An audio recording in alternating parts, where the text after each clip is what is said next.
This morning I woke up late. Not disaster late, just off.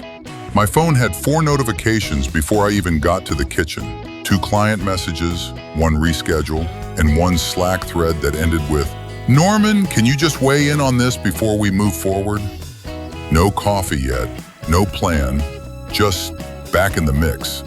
And here's the thing, that used to feel productive, like I was important, needed, busy.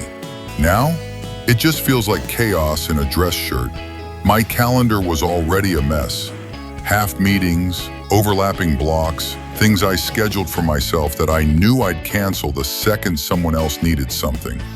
I'd planned to review financials today. I'd even blocked the time. But then the operations fire hit. Someone on the team skipped a step, and a client got the wrong file. Guess who had to jump in? Then my sales rep called. Apparently a lead ghosted him again, and he needed help closing the loop. That turned into me rewriting the follow-up email, which turned into me joining the Zoom, which turned into me promising to send the proposal tonight. So yeah, I'll get to the financials tomorrow, just like I said yesterday. At about 3:45, I looked around my office.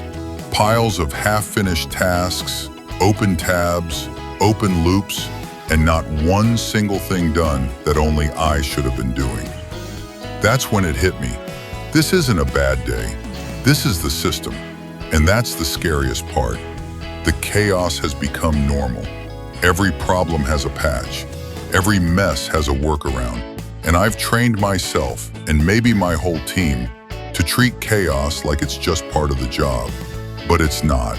And if I keep treating it like it is, I'm going to burn out. Or worse, burn this whole thing down trying to hold it together. This is Confessions of a Business Owner. And today, I'm admitting that the real danger isn't the chaos. It's the fact that I've gotten used to it,